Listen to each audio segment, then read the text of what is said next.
કે બાપ હોય ને એ બાપ જ રે. જય જવાન, જય જવાન. 100 વર્ષથી જે આપણા ચૂંટાયેલા પ્રતિનિધિને મત આપી અને આગળ મોકલી છે, ત્યારે મારે આજે આ એક પ્રશ્ન પૂછવો છે કે આ ચૂંટાયેલા પ્રતિનિધિ દર વર્ષે મત લઈ જાય છે, 5 વર્ષે દેખાય છે અને ચૂંટણી પતે પછી આવા કાર્ય ચાલુ કરે છે, તો એક વિડિયો તો બનાવે કે આ ખેડૂતને અન્યાય થઈ રહ્યો છે. વાત આખી શું છે ખેડૂતોની એ પછી ચર્ચા કરીશું, પરંતુ આ મુદ્દે સૌથી પહેલા પ્રશ્ન એ છે કે ખેડૂતોના ગઢમાં રાજુ કરપડા સૌથી વધારે મજબૂત ગણાય છે. ત્યાં ખેડૂતોની લડાઈમાં આજે ગોપાલ ઇટાલિયા દેખાયા, પણ સવાલ એ છે કે ખેડૂતો વચ્ચે રાજુ કરપડા કેમ નથી? ત્યારે વાત કરીએ આખી સમગ્ર ઘટના વિશે. રાજુ કરપડાના જૂના મિત્ર અને તેમના ખેડૂતો માટેના તમામ વિરોધમાં સાથ આપનારા એવા ગોપાલ ઇટાલિયા તેમના જ ગઢમાં ખેડૂતોને પડી રહેલી તકલીફ માટે એ ખેડૂતોના સમર્થનમાં પહોંચ્યા હતા. ભલે રાજુ કરપડા સાથે ન હતા કે ના ખેડૂતોના સમર્થનમાં હજી પણ રાજુ કરપડા ત્યાં પહોંચ્યા છે, પરંતુ ગોપાલ ઇટાલિયા ત્યાં પહોંચી ગયા છે અને ત્યાં જઈને તેમણે શું વાત કરી છે તેની આપણે વિગતવાર ચર્ચા કરીએ. સુરેન્દ્રનગરના કોંઢ ગામે પાવર ગ્રીડ કંપની દ્વારા વીજ થાંભલા નાખવામાં આવી રહ્યા છે અને તેમાં તંત્ર પણ તેમનો સાથ આપી રહી છે. ત્યારે એક બાજુ ખેડૂતો તેનો વિરોધ કરી રહ્યા છે અને હવે આ સમગ્ર મામલે ગોપાલ ઇટાલિયા મેદાને આવ્યા છે. ખેડૂતોનો આ મામલે શું પ્રશ્ન છે, ક્યાં તેમને મુશ્કેલીઓ પડી રહી છે, તે મામલે તેઓએ શું કહ્યું છે, સૌ પ્રથમ તે સાંભળી લઈએ. ભાડેથી પોલીસ લાવી અને કંપનીઓ દ્વારા જે દાદાગીરી થઈ રહી છે એ બાબતે આજે હું ખેડૂતોને મળ્યો છું. ફેબ્રુઆરી મહિનામાં વિધાનસભાના બજેટ સત્રમાં મેં મુખ્યમંત્રી સાહેબને, ઉર્જા મંત્રી સાહેબને અને જે કાંઈ મોટા મોટા આગેવાનો હોય એને વિનંતી કરી હતી કે આ બાબતે આપણે એક કાયદો બનાવવો જોઈએ કે જેમાં ખેડૂતને યોગ્ય વળતર મળે, ખેડૂતની જમીન પર જે થાંભલો આવે છે એનું ભવિષ્યની અંદર પણ કાંઈ સમસ્યા ન આવે એવા પ્રકારના નિયમો જો બનાવીએ તો અત્યારથી જ કંપની અને ખેડૂત વચ્ચેનું ઘર્ષણ ટાળી શકાય. પણ સરકારને એમાં કોઈ રસ નથી. મારે ધન્યવાદ આપવા છે કોંઢ ગામના તમામ સમાજના સૌ ખેડૂતોને કે ખૂબ સારી એકતા બતાવી, ખૂબ સારી લડત કરી છે અને આખાય ગુજરાતના ખેડૂતોનું ધ્યાન ખેંચાય એવા પ્રકારની એમણે તાકાત બતાવી છે, બદલ અભિનંદન.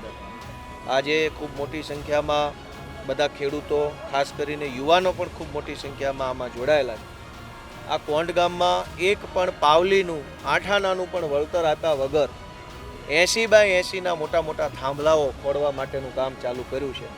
20-20 ફૂટ ઊંડા ખાડાઓ ખેતરોમાં ગાળ્યા છે. અનેક ખેતરો 4-4, 5-5 વીઘાના ખેતરમાં તો કંઈ વધે એમ જ નથી. આખા આ કોંઢ ગામની જમીન ખૂબ જ ફળદ્રુપ અને ઉપજાઉ છે, પણ એને કાગળ ઉપર બિનપિયત જમીન જાહેર કરી અને ખેડૂતોની જમીનમાં દાદાગીરીથી થાંભલા નાખવાનું આ કામ થઈ રહ્યું છે.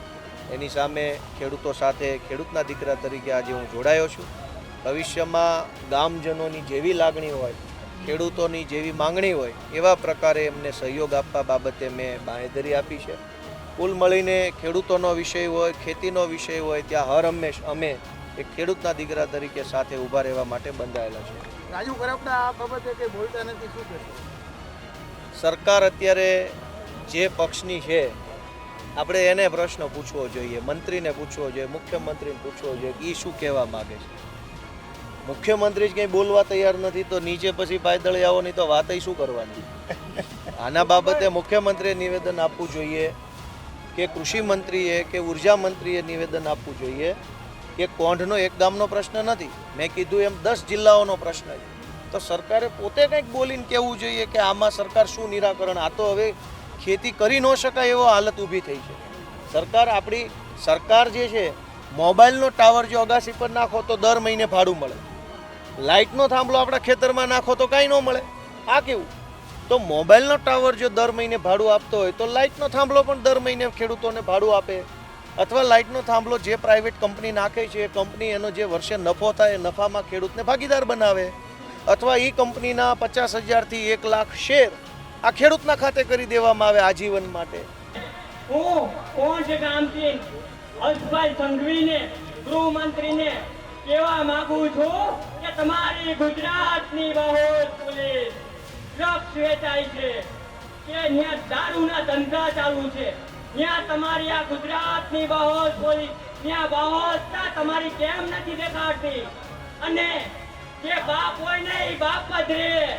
આ રેને દીકરો પોલીસમાં છે અને આ બાપની જમીન છે. આ કોઈના બાપની નથી, આ મારા બાપની છે. આ સરકારનું કામ એક જ છે કે બાપ દીકરાને સામે કરવાની વાત છે. ખેડૂત એ બાપ છે અને ખેડૂતનો દીકરો પોલીસમાં છે. આવડું મોટું કોણ અને જો કોઈ માઇનોર કોણની અંદર હિટાજી શું જીજીબી ના કરે આપણામાં તાકાત હોવી જોઈએ આમ ચપટી મારી બહાર નીકળવાની. બોર્ડનો પડઘો દિલ્હી સુધી પહોંચાડવાનો છે, કારણ કે આ ષડયંત્ર ગાંધીનગરના કોઈ પપેટનું નથી. આ ષડયંત્ર દિલ્હીથી થઈ રહ્યું છે ખેડૂતોને ખતમ કરવાનું. અને એમાં આજે કોણ ઝપટમાં આવેલું છે અને આજે આ રેલો કોણથી રડતો આગળ વઢવાણ તાલુકો હોય, કુડા તાલુકો હોય કે અન્ય ખેડૂતોને બધાને સ્પર્શવાનો છે કે આ મુદ્દો છે એ ખેડૂતનો છે. ખેડૂતની કોઈ જાતિ નથી, કોઈ જ્ઞાતિ નથી અને ખેડૂતની કોઈ પાર્ટી નથી. ખેડૂત એટલે ખેડૂત. આપણે સૌએ ભેગા થઈને આ કાર્ય કરવાનું કે આપણે દર વખતે ખૂબ મોટા પાયે વર્ષો વર્ષથી જે આપણા ચૂંટાયેલા પ્રતિનિધિને મત આપી અને આગળ મોકલી છે, ત્યારે મારે આજે આ એક પ્રશ્ન પૂછવો છે કે આ ચૂંટાયેલા પ્રતિનિધિ દર વર્ષે બદલાઈ જાય છે, 5 વર્ષે દેખાય છે અને ચૂંટણી પતે પછી આવા કાર્ય ચાલુ કરે છે. તો એક વિડીયો તો બનાવે કે આ ખેડૂતને અન્યાય થઈ રહ્યો છે. ખરું કે ખોટું? હાલ આપણે તે લોકોની વાતો સાંભળી. હાલ કોંડ ગામના ખેડૂતો પોતાની માંગણીઓને લઈને અડગ છે. આ વચ્ચે ગોપાલ ઇટાલિયા ખેડૂતોની વચ્ચે પહોંચીને તેમનો પક્ષ સાંભળ્યો અને સમર્થન પણ જાહેર કર્યું. બીજી તરફ કેટલાક સ્થાનિક આગેવાનોની ગેરહાજરી પણ ચર્ચાનો વિષય બની છે. હવે જોવાનું એ રહેશે કે ખેડૂતોના આ પ્રશ્નનો ઉકેલ કેવી રીતે આવે છે અને આગામી સમયમાં, આગામી દિવસોમાં ખેડૂતોની લડાઈમાં કોણ તેમની સાથે ખુલ્લેઆમ ઊભું રહે છે. આ મુદ્દે તમારું શું માનવું છે તેમને કમેન્ટ કરીને જરૂરથી જણાવજો.